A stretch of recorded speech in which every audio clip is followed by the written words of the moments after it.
Turn off oil change indicator.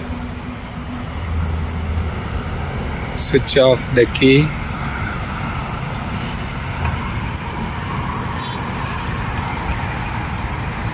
Key switching off.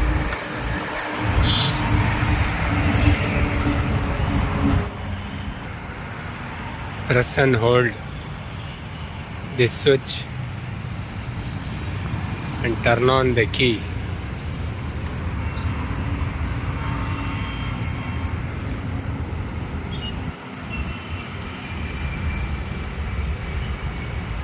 It's on. Oil change indicator. Oil change indicator is gone. After servicing the vehicle, see, it's gone.